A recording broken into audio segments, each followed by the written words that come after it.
Filipenses 4. Você lê comigo dos versos 10 até o 13. Vamos fazer a leitura e depois orar mais uma vez juntos. Mesmo sentados, mas com reverência diante da palavra de Deus. Então, Filipenses 4, verso 10, diz assim: Alegro-me muito no Senhor, por terdes finalmente renovado o vosso cuidado para comigo, do qual, na verdade, estáveis lembrados, mas vos faltava oportunidade. Não digo isso por causa de alguma necessidade, pois já aprendi a estar satisfeito em todas as circunstâncias em que me encontre. Sei passar necessidade e sei também ter muito. Tenho experiência diante de qualquer circunstância e em todas as coisas, tanto na fartura como na fome, tendo muito ou enfrentando escassez. Posso todas as coisas naquele que me fortalece. Feche seus olhos, por favor, vamos orar. Santo Deus, bendito Pai, a Ti nós rendemos graças pela Tua palavra, que é viva e eficaz. Rendemos graças por estarmos aqui reunidos, debaixo da Tua graça, de acordo com a Tua boa vontade, Pai. Obrigado por esse momento. Nós pedimos, ó Santo Espírito de Deus, toma cativo toda a nossa atenção, que estejam os nossos ouvidos e corações atentos ao que o Senhor vem a tratar em nossas vidas, para que haja transformação e seja o Senhor engrandecido através de nós, para louvor da Tua glória, em nome de Jesus. Amém. No ano passado, nós exploramos a carta dos Filipenses, porque é a carta da alegria, justamente no início dos dias da pandemia. E eu creio que, assim como eu, você deve ter sido abençoado demais com as verdades que o apóstolo Paulo nos traz aqui. E agora nós vamos revisitar esse texto, mas com essa ótica, dessa perspectiva nova, de novidade de vida, de ano novo, vida nova. Um breve contexto, para quem está chegando agora, é o seguinte. No momento em que Paulo escreveu essa carta, o apóstolo, ele estava preso, lá em Roma. Isso a gente vê no capítulo 1, no verso 7, que ele fala que ele estava em cadeias. E juntamente com ele estava Timóteo. Timóteo estava estava escrevendo a carta que Paulo estava ditando para ele. Então estava Paulo preso em Roma e Timóteo anotando essa carta. Juntamente com eles estava o irmão que veio dessa igreja de Filipos, a cidade de Filipos, tinha uma igreja dos filipenses, e lá estava com eles Epafrodito, que é um dos nomes mais estranhos que a Bíblia nos traz. Porque Epafrodito foi de encontro a Paulo, levando uma oferta desses irmãos dessa igreja. Essa carta aos filipenses, ela é uma carta de gratidão, que o apóstolo Paulo começa nos primeiros capítulos, né? Aqui você leu comigo, alegro-me muito no Senhor, uma carta de gratidão, mas também de instruções. Paulo não dava ponto sem nó. Então, uma carta também de instruções para aquela igreja e para nós também. Nós vemos aqui nesses versos que você leu comigo, Paulo alegre. Ele está alegre não pela oferta que está recebendo, mas pela oportunidade de, mesmo diante dessa situação de prisões, de cadeias, ele está alegre pela oportunidade de pregar o evangelho na cidade de Roma. E ao fazer isso, ele está instruindo aquela igreja local com o seu exemplo de vida, uma vida de devoção e de compromisso com a mensagem de Cristo Jesus. Além de encontrarmos um Paulo alegre, no verso 11, você leu comigo que nós vemos um Paulo satisfeito. Paulo satisfeito em Deus, não em homens. Satisfeito na certeza da eternidade e não nas circunstâncias dessa vida. O verso-chave que você leu comigo é o 13, que nas versões mais comuns, na NVI, é o famoso posso tudo naquele que me fortalece. Eu escolhi esse texto justamente porque eu estava viajando na internet, ali, surfando, e vi um post falando, ano novo, novo você. A gente começa a ver, nessa época do ano, muitas frases de efeito, não é verdade? E eu olhei aquela frase e falei, cara, tem razão quem postou isso, porque é uma expectativa comum de todos os homens. A gente espera de um ano novo, né, uma novidade de vida, coisas novas, deixando para trás o que já passou. Só que as coisas vão ser novas a partir do momento que nós formos transformados. Essa mudança, de fato, tem que acontecer de dentro para fora, porque afinal de contas, o coronavírus está aí ainda. Eu e você estamos usando máscaras. Tem muita coisa que não mudou. Mas nós podemos fazer a mudança começando de dentro para fora. Então, uma pergunta diante disso que eu estou falando aqui, que eu trago para nós, é como eu posso ser melhor do que eu fui no ano passado? Né? O Evangelho nos chama para caminharmos em novidade de vida.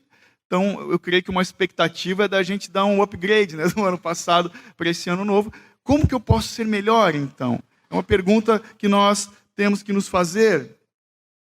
E essa pergunta se desdobra em 3, diante do texto que eu trago aqui hoje. A primeira pergunta, né, de o que devemos fazer para sermos melhores, é como eu posso ser diferente, então? Se eu estou falando que nós temos que ser diferentes do que fomos, como? Como posso ser diferente esse ano? O texto nos traz a resposta no verso 11, quando Paulo fala, aprendi a estar satisfeito. A resposta de como eu posso ser diferente esse ano é, eu devo ser 100% ensinável. Quando Paulo fala aprendi, pois eu já aprendi, fala do coração de alguém que está sendo ensinado, que se dispõe a aprender. E a vida toda, o ministério de Jesus foi baseado em ensinamentos. Jesus não chamou os mestres da lei, aqueles que se achavam os donos da verdade, ele chamou os discípulos da graça. Homens do dia a dia comum, pescadores, coletor de impostos, homens comuns como eu e você. Sabe que todo cristão é chamado a aprender de Cristo. Chamado a aprender de Cristo. E aquele que se dispõe a aprender de Cristo é discípulo. Discípulo de Jesus. Então o Evangelho é um chamado para aprendermos de Cristo, é o chamado para os discípulos da graça. Mas o discipulado, de uma forma simples, o que é discipulado? É simplesmente caminharmos com disciplina, debaixo de uma orientação. Discipulado é se dispor a aprender, é convivermos com o nosso mestre e uns com os outros. O próprio Jesus, você vai se lembrar, lá em Mateus 11, 28 a 30, lembram? Ele disse, vinde a mim todos vós que estáis cansados e aprendei de mim, que sou manso e humilde de coração. O meu jugo é leve, meu fardo é leve, o meu jugo é suave. Não é? Não é assim que fala o texto? Durante muito tempo, a gente ouviu várias ministrações desse texto, falando que o jugo é aquela canga de boi, enfim, é uma das interpretações. Mas o que Jesus está falando aqui, nesse texto de Mateus, aprendei de mim, é o seguinte, o jugo é uma interpretação da lei. E na época de Jesus, tinham alguns rabis, alguns mestres, que interpretavam a lei à sua maneira e tinham seus discípulos, os seus seguidores. Especificamente nessa época de Cristo, existiam Shammai e Galel, que eles se destacavam, então eles tinham os seus discípulos. Cada um deles tinha uma vertente de interpretação da lei. Jesus está falando, venham, aprendam de mim. Eu também tenho uma interpretação da lei que é leve, é suave. Venham caminhar comigo. Então, nós precisamos ter um coração ensinável. Primeiro passo para sermos diferentes, temos que nos dispor a aprender. Eu nunca me esqueço que eu ouvi uma frase, eu li, sei lá onde que eu vi isso, diz que um homem, ele começa a envelhecer a partir do momento que ele desiste de aprender. E desde aquele dia que eu li essa frase, eu decidi ser um eterno aprendiz. Então, eu nunca vou envelhecer. Sabe? Então, nós passamos a envelhecer. Não, eu sei como é que é isso. Sabe, turrão? Está ficando velho. Então, a partir do momento que a gente se dispõe a aprender, vivemos em novidade de vida. Temos que ter esse coração ensinável como o de Pedro, o apóstolo Pedro, que falou para Jesus: para onde iremos, se só tu tens as palavras de vida eterna. Então, todo cristão, todo aquele que se diz cristão, é um discípulo de Cristo. E todo discípulo deseja ser semelhante ao seu mestre. Esse é o objetivo de caminharmos debaixo do ensinamento de Cristo, sermos semelhantes a Jesus. Eu lembro uma vez que eu li uma biografia do Einstein, Albert Einstein. Eu gosto bastante de biografias. E diz que naquela época em que ele ficou famoso na Europa com a teoria da relatividade, ele passou a viajar para outros países. E num dado momento ele foi para os Estados Unidos. E isso, vocês sabem, é no período ali dos anos 40, né? Começo dos anos 40, 42, se eu não me engano, não tinha internet, tá, gurizada? Só para deixar bem claro. E a imprensa era bem diferente de hoje. Então a foto, a imagem de Einstein não era muito conhecida fora da Alemanha, da Inglaterra, dos países europeus. Então ele veio para os Estados Unidos e não era todo mundo que o conhecia. E ele começou a ir nas universidades explicando a teoria da relatividade. E num dado momento, diz a biografia que ele era bem divertido, com ele andavam o seu aprendiz, um jovem. Aí diz que ele chegou, eu não lembro se foi em Stanford, ou não lembro qual era a universidade. Diz que ele falou para o menino o seguinte: cara, faz o seguinte, eu estou cansado. Vai você ali na frente e explica para eles no quadro, faz tudo direitinho, tu sabe de cor e salteado, está tanto tempo caminhando comigo, deixa eles pensar que você é eu. E se alguém tiver alguma dúvida, eu estou aqui na primeira fila. Aí diz que o rapaz foi lá, tinha 22 anos, escreveu, explicou a teoria da relatividade e ninguém suspeitou que ele não era o Einstein. Aí no final da palestra ele abriu para perguntas e daqui a pouco alguém levantou a mão e fez uma pergunta cabulosa. E ele olhou e falou o seguinte: essa pergunta é tão simples que eu vou pedir para o meu assistente, que está na primeira fila, responder ela. Então, o discípulo deve desejar conhecer profundamente o seu mestre, deve desejar mergulhar nos seus ensinamentos de uma forma prática, ao ponto de ser confundido com ele. Nós vivemos uma vida pedagógica, não é verdade? O Samuel, por exemplo, lá em casa, ele lava a louça porque ele já me viu lavando a louça por amor da mãe dele. O Mateus tem que lavar mais louça. Mas ele está no caminho. Ele vê a gente fazendo e vai. Né? Amém. Então, veja, um discípulo ele não pode ser autodidata. Não existe tutorial no YouTube para eu ser discípulo de Cristo. Não existe. Não existe. O único jeito de nós sermos um discípulo que serve no reino de Deus é aprendendo da sua palavra e reproduzindo o exemplo do amor de Deus na pessoa de Cristo.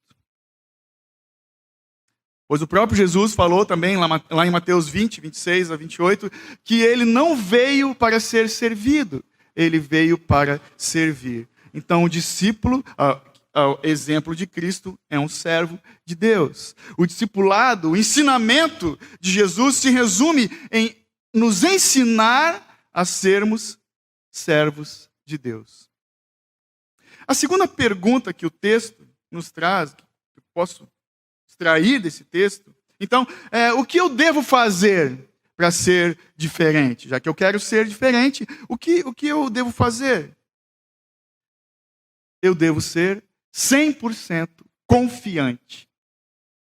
100% confiante em Deus. Olha de novo o verso 11 comigo, quando ele fala: não digo isso por causa de alguma necessidade, pois já aprendi o quê? A estar satisfeito em todas as circunstâncias em que me encontre. Então, para sermos diferentes, nós temos que ser 100% confiantes para sermos satisfeitos no Senhor. O Evangelho é um chamado para a prática da confiança. E praticar a confiança é nós darmos o devido crédito para a palavra de Deus. Por isso que a fé está totalmente ligada com fidelidade. Eu tenho fé na palavra inerrante, suficiente de Deus.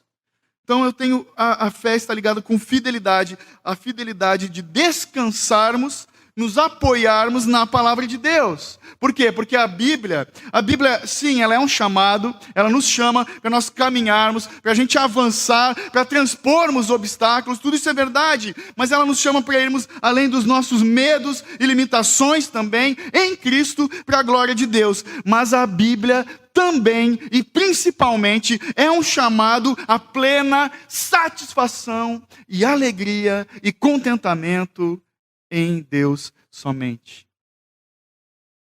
Por isso, nós vamos ser diferentes à medida que formos mais confiantes. Confiantes não naquilo que eu faço, no que eu posso fazer, no que eu deixei de fazer, mas totalmente confiantes no que Jesus fez na cruz do Calvário. Porque se não for assim, nós não vamos agradar a Deus. Porque, de fato, existem várias coisas que a gente faz sem fé. Eu posso estar pregando aqui sem fé.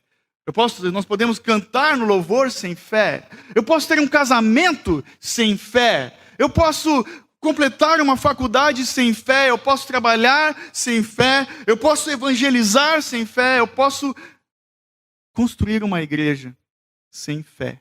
Se eu não for fiel, se eu não descansar, confiar na obra de Cristo e tentar fazer as coisas pela força do meu braço. É muito desgastante isso. Nada disso que nós fizermos, ou melhor, tudo isso que nós fizermos sem fé, jamais vão agradar a Deus essas coisas, porque a própria Bíblia diz que sem fé é impossível agradarmos a Deus. Então precisamos dessa fidelidade à palavra de Deus. Isso é uma submissão, é quando nós nos submetemos à vontade de Deus. Poxa, é vontade que é boa, perfeita e agradável. É quando nós nos dispomos a fazermos as coisas do jeito de Deus, como Ele nos ensina em sua palavra. Então, dentro dessa questão da fidelidade, né? Fala de agradarmos a Deus também. Como nós podemos agradar a Deus? Sendo servos fiéis, de uma fé inabalável, confiantes somente em Jesus, na autoridade da morte de Cristo, confiantes no poder da ressurreição e confiantes na fidelidade da palavra do Cristo que disse que vai voltar. Então fala dessa expectativa. Afinal de contas, o que a Bíblia fala, Cristo em vós, a esperança da glória. Irmãos, a gente faz planos, o presbítero Leandro falou aqui que nós não sabemos como vão ser os 362 dias restantes desse ano, e com certeza mesmo, nós vamos nos decepcionar, vamos nos frustrar, vamos nos entristecer, vamos ter momentos de alegria também. Mas quando a nossa expectativa está em Cristo Jesus, a nossa esperança está em Cristo, nós não vamos nos decepcionar. Não vamos nos desesperar. Isso é importante. Vamos olhar para aquele que é perfeito e não confiar mais na força do nosso braço.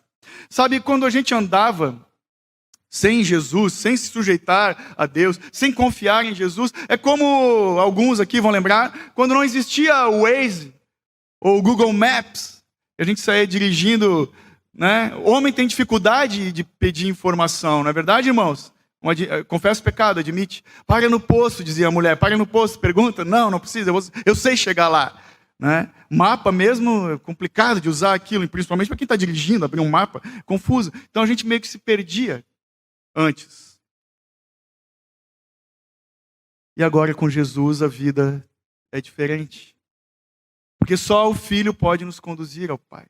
É o Espírito Santo quem nos orienta, é a palavra de Deus que nos instrui no caminho. Com Jesus não tem como dar ruim.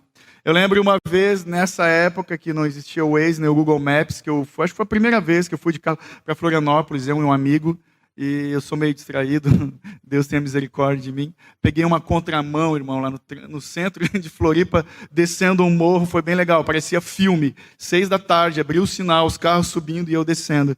Ainda bem que tinha um estacionamento. Então, assim, sem nós buscarmos a orientação em Jesus, e na sua palavra e no Espírito Santo, a gente, cara, vai dar ruim. Jesus é o segredo da plenitude da vida, de paz, de segurança. E somente nele nós vamos ter verdadeiro contentamento. Porque se Paulo fala no verso 11, aprendi a estar satisfeito diante de qualquer circunstância. Isso é contentamento.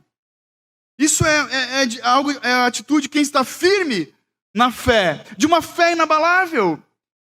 A fé que é dom de Deus. Então, o apóstolo nos ensina a estarmos confiantes, de termos contentamento, estarmos firmados em Cristo diante de qualquer circunstância, no dia bom, no dia ruim também.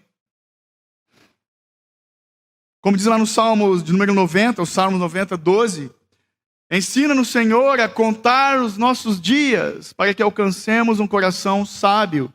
Então, sim, nós vamos contabilizar cada dia desse novo ano. O dia mau passou, o dia de chuva, o dia bom. Então, por isso, nós temos que olhar para Jesus o tempo todo, nos agarrarmos a Ele.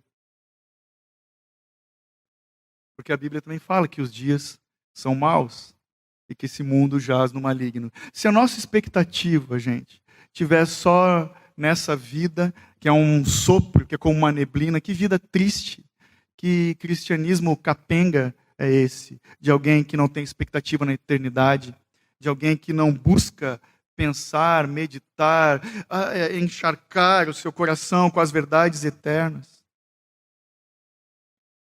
E é justamente, também foi falado aqui, o presbítero Leandro podia ter pregado, na minha opinião, foi falado que na dificuldade o Senhor nos sustenta. E é justamente no dia mau, na dificuldade, que nós revelamos quem somos. Os nossos corações, nosso peito aberto diante da dificuldade.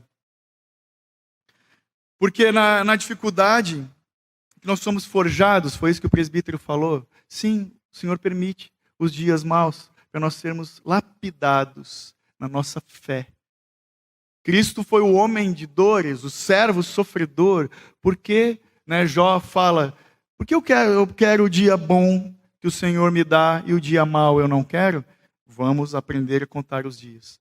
Vamos contabilizar todos os dias, que são os dias da graça de Deus sobre nós. Então, Jesus é o segredo perfeito do contentamento. O Espírito Santo é quem nos capacita a enfrentarmos todos os dias desse ano, das nossas vidas, até o último suspiro de vida. Por isso, Ele é o Consolador. O Espírito que nos consola na certeza, na fé, que é dom de Deus, de que existe algo além do que os olhos podem ver. Nós temos que buscar e meditar nessas coisas. Dessa forma, fazendo isso, nós vamos cada vez mais sermos semelhantes a Jesus. Qual é o teu objetivo para esse ano, meu irmão? Eu penso que o cristão, ao responder essa pergunta, todos nós fazemos planos e tal, mas a resposta de todo cristão é ser semelhante a Jesus. O que eu quero para o ano de 2021? Eu quero ser mais parecido com Jesus. Também aqui em Filipenses é o texto bem famoso que diz, Filipenses 3,14, prossigo para o alvo da soberana vocação de Deus em Cristo Jesus. Então, qual é o objetivo de todo cristão? Ser semelhante a Jesus. Uma terceira pergunta que eu posso extrair desse texto, então, é como eu posso obter sucesso para ser diferente do que eu fui, sendo mais confiante? Como que eu vou obter sucesso nisso? E aqui está um segredo do Evangelho, que nós aprendemos com o apóstolo Paulo, que nós aprendemos com Jesus, que nós aprendemos com todo aquele que caminhou com o Senhor, os discípulos e principalmente os 12. A resposta para essa pergunta é que eu e você devemos ser 100% dependentes de Deus. Dependentes do Senhor e da manifestação da sua graça. Ele manifesta a sua graça na comunhão dos santos, na igreja. Temos que ser dependentes de Deus e uns dos outros. Esse é um segredo do Evangelho. E, cara, isso bate de frente com o que a gente ouve por aí. Hashtag gratidão, fé, força e foco, vem em mim. O homem centrado nele mesmo, que não admite que depende de uma força maior, que ele é o Deus do seu próprio umbigo. É difícil nós vermos alguém que não conhece o Evangelho e admite que depende dos outros. É difícil para o homem moderno admitir, eu dependo, eu sou dependente. E a função da igreja, da comunhão é essa, de nós aprendermos a sermos dependentes do Senhor e uns dos outros. Sabe, um exemplo bem recente é que nem as festas de fim de ano, entre família e amigos. Como é que a gente faz? Hoje é meio diferente, faz um grupo do WhatsApp, combina o prato que cada um vai levar, né? O refrigerante que vai tomar, o suco de uva, irmão, eu tomo suco disso, água com gás, né? Faz o cardápio, vai surgindo de uma forma natural ali. E quando a gente vê lá, está uma mesa linda de vários alimentos, cada um partindo daquilo que trouxe. Isso é a comunhão. Nós temos que olhar para isso e aprender, sermos ministrados nisso. Nós dependemos da provisão de Deus em nossa vida e do que o Senhor tem derramado no coletivo. Uma grande família. Sabe, a igreja é um grande grupo dos capengas. É um capenga apoiando o outro em direção à cruz. Spurgeon falava muito bem que o evangelho, o evangelizar, a vida com Deus, é um mendigo apontando para o outro onde tem pão. E assim somos nós. Então, a manifestação da graça na igreja, nós temos que depender disso, sempre, da graça de Deus. O corpo de Cristo é a comunidade dos crucificados. Não é dos perfeitos, não é daqueles que não erram. Acho que já ficou claro isso. Mas para deixar bem claro, todo aquele que é cristão, a igreja, a comunidade, é a comunidade dos crucificados. E o que isso nos ensina? Essa dependência e admitir que somos dependentes. Sabe? Hoje nós vivemos tempos muito estranhos. Nós temos, por exemplo, leite sem lactose, pão e macarrão sem glúten, café descafeinado. Para mim isso é heresia. Café descafeinado. Só que não existe evangelho sem cruz. Não existe. Ah, irmão, eu sou evangélico. Cara, então você tem uma cruz a carregar. Porque o próprio Cristo falou, né, aquele que quer vir após mim, negue a si mesmo, tome a sua cruz. E lá em Lucas ele fala, tome sua cruz dia após dia e siga-me. Então não existe evangelho sem cruz, sem sacrifício de amor uns pelos outros. Isso fala do quê? De que nós precisamos urgentemente morrer. Precisamos morrer para a nossa autoconfiança e para a nossa independência. Não existe carreira solo no evangelho. Mas qual que é a prática para nós desenvolvermos essa dependência de Deus? De uma forma bem prática, a oração. A oração é a linguagem da dependência. Por isso que nós adotamos a liturgia, a prática, chame como você quiser, de começarmos os nossos cultos de joelhos, em família, diante de Deus. Quando nós nos rendemos diante de Deus, nós estamos admitindo a nossa insuficiência e a majestade daquele que nos guarda, nos supre, nos cuida, nos livra, nos sustenta. Então a oração é a linguagem da dependência. Então que o Senhor nos encontre cada vez mais esse ano de joelhos do que nos encontrou no ano de 2020. João Calvino diz que os salmos são a anatomia da alma. E você sabe, o livro de Salmos é um livro de orações, né, de canções, mas muitas orações. Então ele dizia que os salmos são a anatomia da alma. E por isso, o que nós aprendemos com isso? Que nós precisamos orar como salmista. Por exemplo, um bom exemplo aqui, Salmo 121, os versos 1 e 2. Eleva os meus olhos para os montes. De onde vem o meu socorro? Meu socorro vem do Senhor, que fez os céus e a terra. Ah, pastor, não sei o que orar. Abra os salmos, leia os salmos, ore os salmos, até as palavras surgirem naturalmente. Que nós tenhamos essa prática. Então, de orarmos, que é a prática da dependência. E a dependência é a prática da confiança. Porque nós vamos orando a palavra de Deus, vamos sendo ministrados, o Senhor, né, que nos levanta. Você já deve ter experimentado disso. A gente está todo quebrado, todo preocupado, zoado, vai aos pés de Cristo. Né? Às vezes a gente sai da oração, até parece que eu enxergo melhor. A vida está mais clara, está tudo mais leve. O Espírito Santo ministra em nossas vidas por meio da palavra ministrada aos nossos corações. Quando nós oramos, não para mudar o coração de Deus, mas para mudar o nosso próprio coração. Então fala dessa dependência que é a prática da confiança. E a confiança em ação, em atitudes, é a prática da fé. De novo, a fé não na circunstância, como Paulo diz no verso 11, mas fé em uma pessoa, numa única pessoa, fé em Jesus. Porque quando nós não confiamos em Deus, isso é fruto da nossa incredulidade, que cada um de nós nasce com isso. E quando nós não dependemos de Deus, isso é fruto da nossa soberba. Deixa que eu faço. Eu sei como é que é. Nós precisamos dessa prática urgente, da dependência, da confiança, que só vamos receber pela vida de oração diante de Deus, de joelhos diante de Deus. Eu lembro que, num dado momento, faz um tempo já, acho que foi em 2019, lá no meu bairro, a gente mora num apartamento, na Vila Nova, e disparou um alarme de madrugada, cara, bem alto. E todo mundo levantou lá em casa, era 4 e pouco, acho, da madrugada.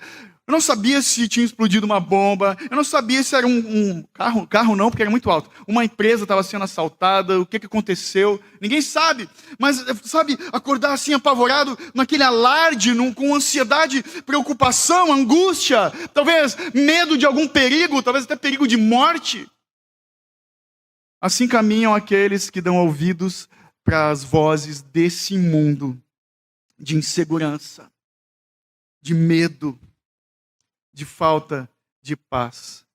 Então, quantos de nós a gente tem dado ouvidos para as notícias, para as coisas dessa vida, temos criado expectativa na voz do mundo e temos deixado de ouvir a voz do Evangelho, o som do Evangelho, que é a voz de Deus falando com a gente, com a mensagem da salvação, a mensagem da paz, a garantia da vida eterna.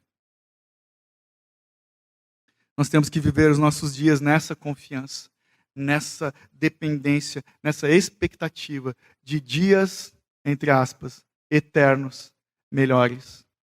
Eu gosto muito de Martin Lloyd Jones, foi um pastor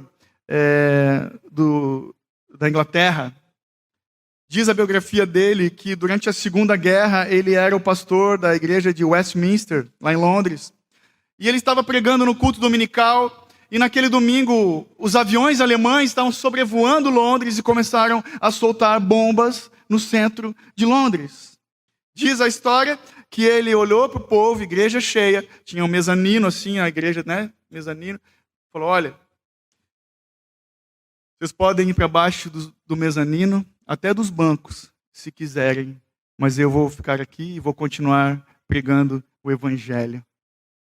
Nós temos que ter essa confiança de que tudo vai bem. Em Cristo Jesus, tudo vai bem, mesmo que as coisas não andem tão bem assim. Isso é uma vida de fé, de quem confia e espera no Senhor e deposita nele a sua esperança e depende totalmente dele. Nós precisamos, irmãos, constantemente lembrar que é o Senhor quem conduz todas as coisas pela sua providência, que é Ele, Deus, quem governa todas as coisas pela sua vontade. Que eu já falei, boa, perfeita e agradável. Temos que nos lembrar que é o Senhor quem guia todas as coisas pelo seu poder e pela força da sua mão. Ele sustenta e guia todas as coisas. Então, por que nós, os homens, o homem moderno, a gente tem essa dificuldade de dependermos de alguém? Porque depender é se humilhar. Como eu citei antes, o próprio Jesus falou, aprendei de mim, sou manso e humilde de coração. Então, não existe nenhum lugar mais seguro do que aos pés de Cristo Jesus. Não existe. Não existe maior esperança do que na palavra de Deus. a palavra de vida eterna. Então, eu também lembrei de Lutero. Martinho Lutero dizia o seguinte, que eu prefiro ser nada aos pés de Cristo do que tudo em qualquer outro lugar. Depender é se humilhar. Então nós temos que nos humilhar diante do Rei da Glória, que sustenta todas as coisas. Foi citado Hebreus aqui, amo esse texto.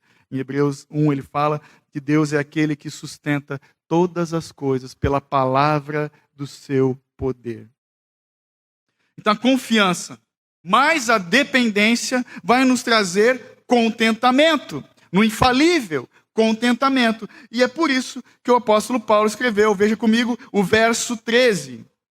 Na minha versão diz, posso todas as coisas naquele que me fortalece. Na NVI, tudo posso naquele que me fortalece. Essa frase, esse verso a gente já viu em adesivo, em posts na internet. Mas, infelizmente, ele tem sido mal utilizado de uma forma equivocada. É o slogan de um evangelho míope de uma fé triunfalista, que é fruto do humanismo. Eu posso todas as coisas naquele que me fortalece. É o texto, as pessoas têm usado ele como texto fora de contexto, que é pretexto para heresia. Por quê? O que Paulo está dizendo? Quais são todas as coisas que eu posso? Temos que ver o verso 12. Olha o que ele diz. Sei passar necessidade e sei também ter muito.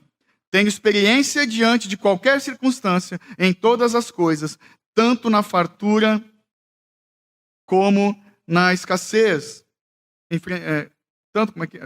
Na fartura como na fome, tendo muito ou enfrentando escassez, sendo humilhado ou honrado, tendo saúde ou doença. Diante de qualquer circunstância. Olha a confiança, a dependência, a satisfação, o contentamento desse homem que nos ensina, não porque ele escreveu, mas ele viveu isso. Então a confiança mais dependência de Deus vai nos gerar contentamento. Contentamento. Então assim, de uma forma prática, se hoje eu tenho picanha para convidar os amigos para um churrasco lá em casa, glória a Deus. Se amanhã eu tenho só um pão seco com manteiga, margarina, né? E café preto, glória a Deus também. Em tudo dai graças, em todo o tempo. Porque a nossa alegria, o nosso contentamento não pode estar nas coisas dessa vida. Infelizmente tem gente que fica deprimida porque não pôde trocar o carro pelo carro do ano. Tem gente que fica mal porque o celular não é o último da moda. Que pequenas são essas coisas. Não é verdade? E de uma forma prática, então, como que nós podemos obter sucesso nesse objetivo de sermos diferentes, confiantes, dependentes de Deus? Como nós podemos obter sucesso? Primeiro de tudo, temos que definir sucesso. O que é o sucesso? A gurizada hoje acha que ser bem-sucedido é ser o novo Mark Zuckerberg, né? O criador do Facebook. Ou ser o novo Steve Jobs, Bill Gates, o influenciador das redes sociais. O sucesso, na verdade, fala de ser bem-sucedido. Sucesso fala de ter sucessor. Fala de nós perpetuarmos algo, um legado para os nossos filhos, para os amigos, para os irmãos. Ser bem-sucedido é ter sucessores. E não existe nada nessa vida, nem um legado, nem uma invenção, nem conquistas, nem medalhas, troféus, nada que vai permanecer para sempre, além da palavra de Deus, que é eterna. A palavra de Deus permanece para sempre. Então, para você, que como eu tem filhos, se você quer deixar um legado para você que vai ter filhos também daqui a pouco, ensine, instrua a criança na palavra de Deus, para que ele tenha um olhar para a eternidade e não simplesmente para as coisas que os olhos veem e as mãos podem tocar. Semeie a palavra de Deus no coração das pessoas. E quando alguém vem dessa vida, é um amigo de trabalho, de repente está numa situação difícil, vem para a gente, traz uma situação dessa, o que nós temos de bom para oferecer? Nada. Se nós tivermos a palavra de Deus essa palavra de esperança, de vida eterna, de perdão dos nossos pecados, de alguém que morreu pelos nossos pecados, que vive eternamente e vem resgatar aqueles que esperam na eternidade. Poxa, não tem nada melhor do que isso. Infelizmente, alguns, diferente de nós aqui, encerraram o ano perdendo entes queridos. Para a Covid, para enxurrada e coisas do tipo, para doenças. Talvez alguém aqui esteja vivendo essa situação. Na verdade, alguns aqui têm vivido essa situação.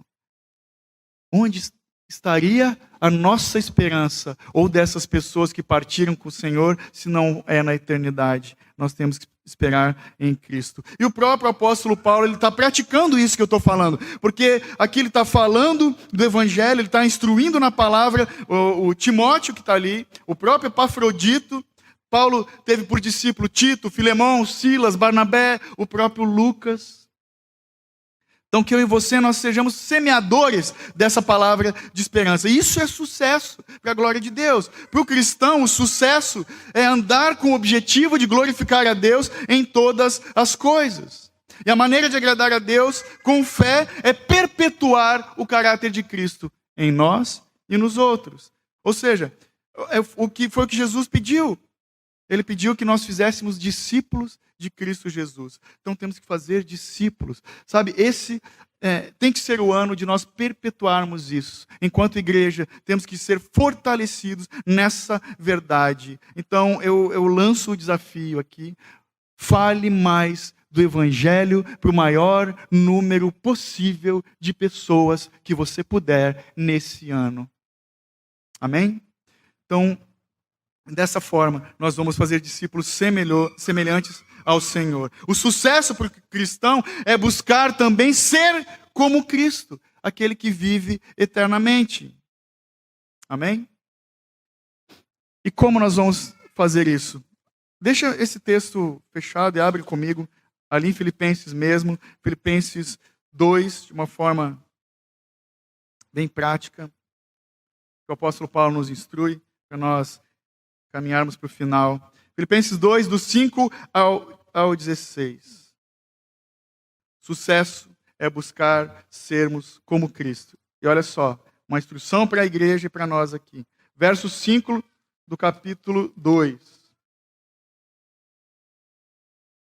Tende em vós o mesmo sentimento que houve em Cristo Jesus, que existindo em forma de Deus, não considerou o fato de ser igual a Deus algo a que devesse se apegar, mas pelo contrário, esvaziou a si mesmo, assumindo a forma de servo, e fazendo-se semelhante aos homens, assim na forma de homem, humilhou a si mesmo, sendo obediente até a morte, e morte de cruz. Por isso, Deus também o exaltou com soberania, e lhe deu um nome que está acima de qualquer outro nome, para que ao nome de Jesus se dobre todo o joelho dos que estão nos céus e na terra e debaixo da terra. Toda língua confesse que Jesus Cristo é o Senhor, para a glória de Deus Pai. Assim, meus amados, como sempre obedecestes, não somente na minha presença, porém muito mais agora na minha ausência, realizai a vossa salvação com temor e tremor, porque é Deus quem produz em vós tanto querer como realizar, segundo a sua boa vontade.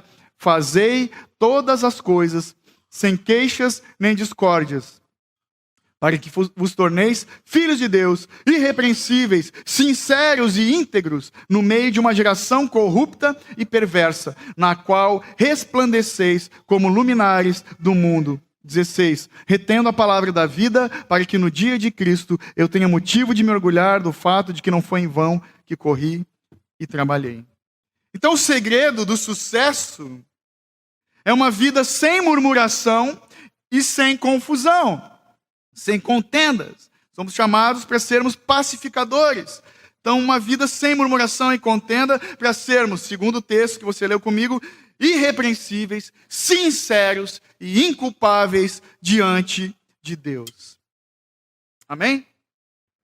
Então, recapitulando, para você levar isso gravado para casa, como eu posso viver um ano diferente, ser diferente nesse ano?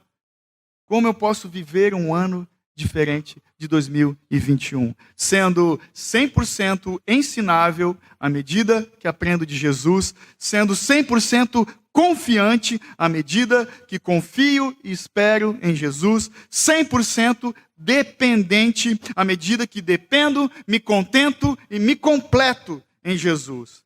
Então, como eu posso ser diferente nesse ano?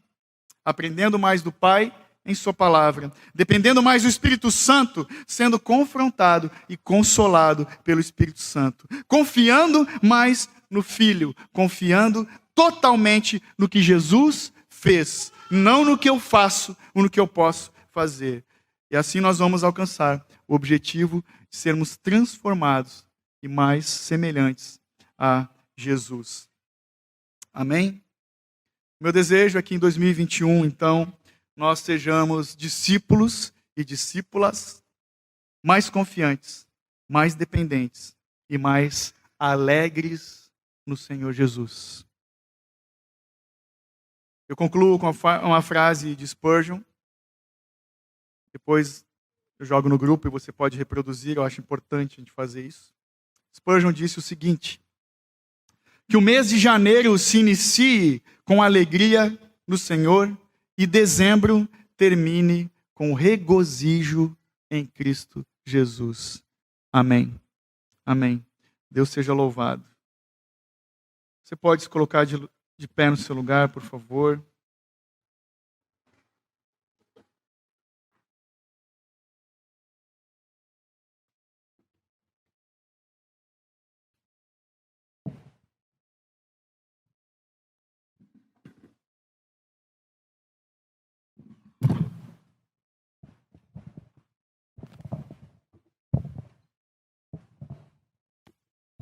Amém. Vamos orar?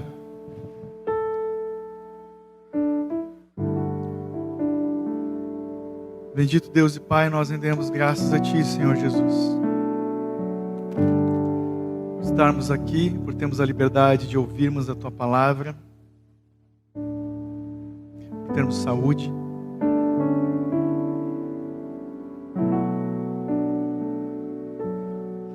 Podermos olhar para o lado e ver os nossos irmãos, nos sentirmos em casa, em família, para aqueles que virão ainda, aqueles que estão vindo.